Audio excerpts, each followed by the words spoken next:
chest up, shoulders back.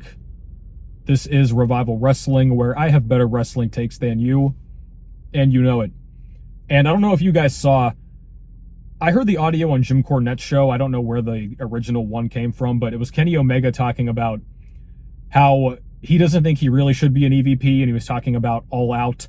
I always think it's All In. I always get that confused. Brawl Out, as it's come to be known. But the audio was very interesting because Kenny's playing this video game, and you can hear it in the background. It's kind of distracting.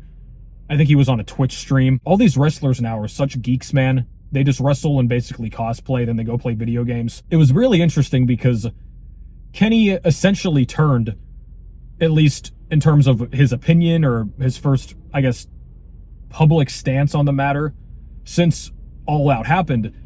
And he was saying how he thinks that sometimes you just need to fight and get it out of your system. He essentially directly said he did not agree with how, he didn't explicitly say the Young Bucks handled it, but you could read between the lines and tell that's exactly who he was talking about.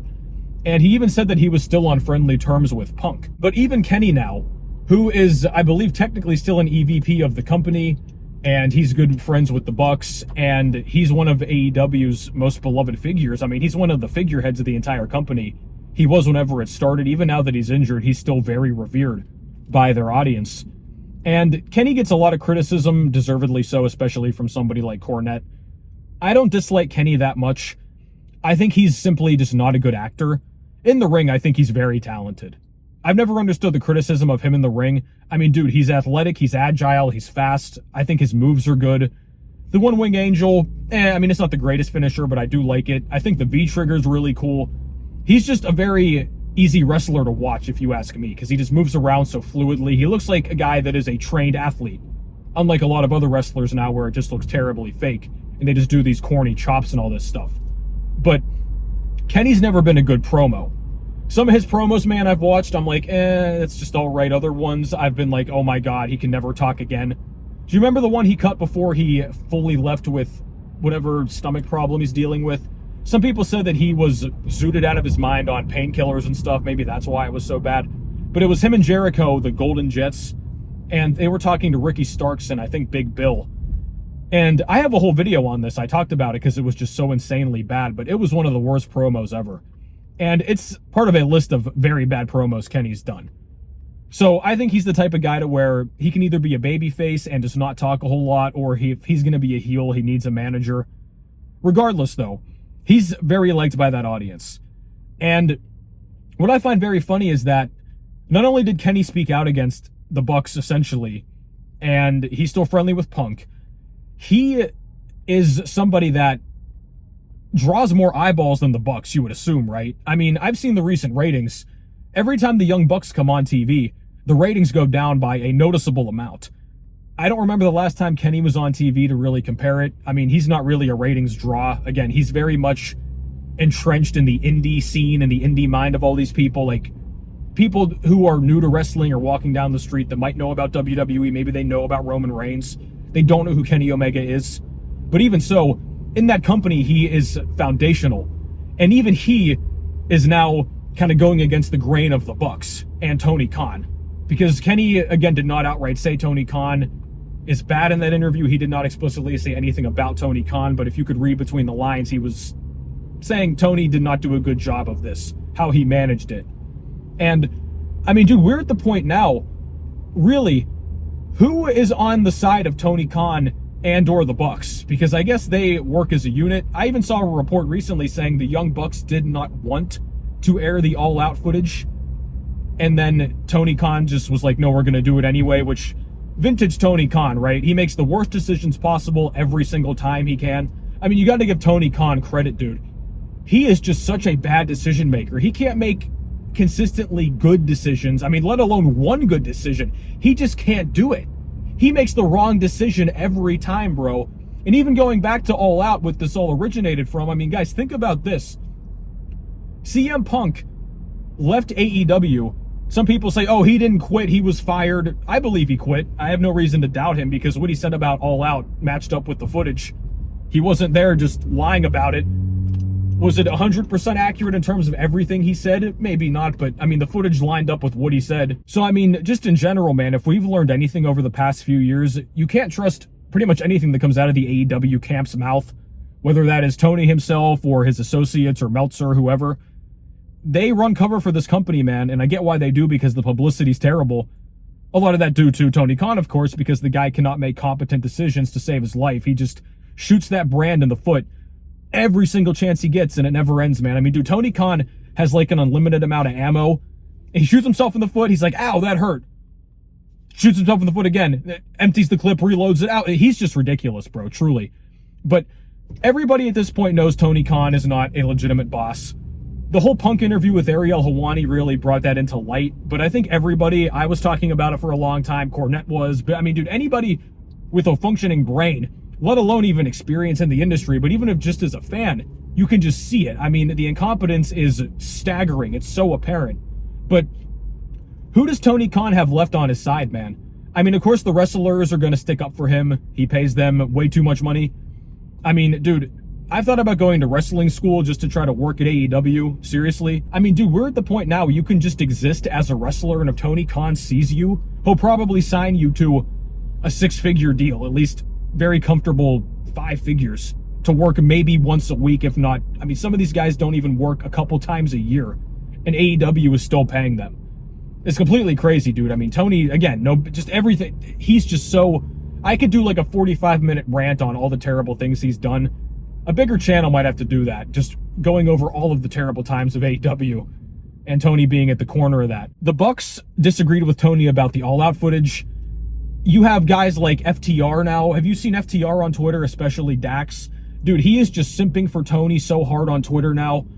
And it just looks so bad because it's so obvious. Whenever this stuff happens, right, you'll see some of the talent like Sammy Guevara. He'll start tweeting, AEW is the best thing to pro wrestling. We're the best wrestle. They have that new slogan, even though the best is highly, highly debatable. You turn it on and there's a bunch of guys just chopping each other in the middle of the ring for 45 straight seconds. And they just stand there and wait for it. Also, too, that recent Edge promo, I didn't even watch the entire thing because I like Edge. I don't want to dislike him. You know what I mean? Like, I don't want to watch that promo because I've heard that it's just so cringeworthy and so bad and so pandery. And, man,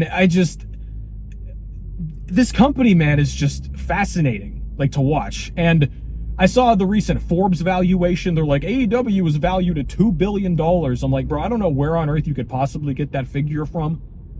But I don't believe it for a second. And other fans get mad, like, oh, you know better than Forbes? Yeah, I do when it comes to this, man. I mean, Tony Khan has a lot of money. He pays off plenty of people. You've seen a lot of their press coverage. Even at their media scrums, right, it's basically just a bunch of bought and paid for journalists asking very softball questions.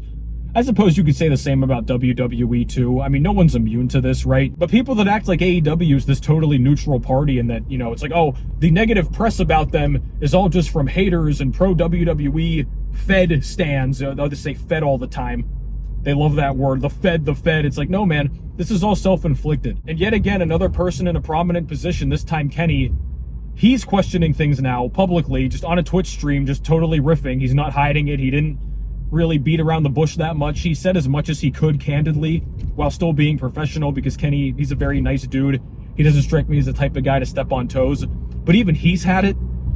And we're getting to a point now, man, where it's like, if Tony Khan did not have the money he has, or I should say his dad's money really, because there's no chance AEW turns a profit. You know they're operating at a significant loss. I mean, dude, Tony Khan realistically is probably spending $1 million or sometimes has spent $1 million a week on copywritten music, just so guys can walk to the ring.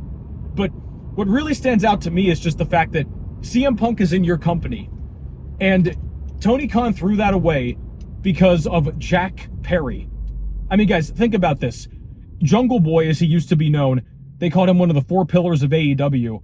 And I guess you could say he had some potential. He was solid in the ring, but he got exposed badly whenever he tried to talk. The guy has no charisma at all. He's not entertaining. I memean, he's in good shape, but he's very small. He's just a lean dude. You can tell because his head is like the same size as his torso. He's not remarkably jacked physique-wise.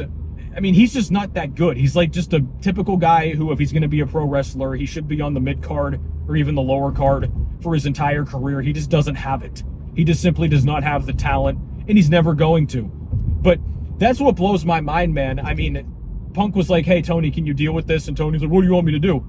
That's the most believable quote of all time. I don't think anybody is going to be doubting that. I saw AEW fans even defending that. They're like, well, why wouldn't you ask what you should do? It's like, bro, you're the boss. This is the funny thing about these AEW marks, man. They really don't understand business. Like, you can tell a lot of them have never actually worked a day in their life because they're just like, what did you want him to do? It's like, it doesn't, bro, something. That's the entire point, just like Punk said in his interview with Ariel. Something. Handle it somehow. And then we'll deal with it from there. But Tony's, oh, I don't know, man. It's hilarious, bro. But the fact that Tony Khan got rid of the biggest star he will ever have, make no mistake about it. CM Punk was the home run hit for them. He was the best chance that they were ever going to get. He threw that away, and he still mangled it because of Jack freaking Perry, bro. The charisma vacuum Jack Perry, one of the so-called pillars, which shows you the terribly shaky foundation that AEW was built on in the first place. But it's like, it's just crazy, man. I mean, I don't know if you could come up with more of a microcosm for how incompetent Tony Khan is than that. He lost CM Punk for Jack Perry and the Young Bucks. 3 guys that are never going to draw any legitimate money, any legitimate business. Nobody's ever going to care about them. I mean, dude, even Punk couldn't save their ratings whenever he was there, but he was at least generating buzz. He was at least getting butts in seats. I mean, Perry and the Young Bucks, bro, they're just turning people away if nothing else. And now their fans are like, oh, the fans are chanting scapegoat, bro. It's working. He's going to get over with the scapegoat gimmick. No, they're not, dude. They're just going to chant that because it's the thing to say. Nobody actually gives a shit about Jack Perry or the Young Bucks. The footage further proved that. I mean, if we ever get, God forbid, the footage of the locker room skirmish, which I highly doubt that's ever going to happen, that'd be even more entertaining. Which that would be worth releasing because that might actually get you 1 million+ viewers. That'd be the only way they can pop the ratings. The recent rating was 762,000. Noticeable drop-off from the week of the Punk footage because, again, Tony Khan betrayed the trust of his audience. He's like, hey, we promised you something big, and all this stuff was said, and Punk's the bad guy. Then you watch it, and what Punk said was true. I just am interested to see how long is this going to last, bro. How much longer can AEW keep going? I guess realistically they can go on forever because Shad Khan has said outright that he will just fund his son's dream until, I guess, he's dead or until he just decides to stop. And I don't know if he's going to decide to stop soon. I mean, Shad probably has no idea what's realistically happening in wrestling, let alone AEW itself. But man, just so many dominoes falling against Tony, and they're all self-inflicted. That's the worst part. So I have no sympathy for Tony. I have no respect for these diehard AEW marks who just keep trying to gaslight us every chance they get. Wrestling is very tribal in a lot of ways, and it shouldn't be. But man, their fan base, the most diehard toxic side of it, truly insufferable. And that's why they love Tony so much, because Tony is just like them. He's a whiny baby, never actually worked or done anything hard in his life. He is just a guy that is obsessed with armchair booking, can't do anything well, but he thinks everything he does is very good. He can't admit that he's wrong. So the ballad of AEW continues, where in early 2024, we'll see where we are even in a few months, let alone next year. But let me know what you guys think down below.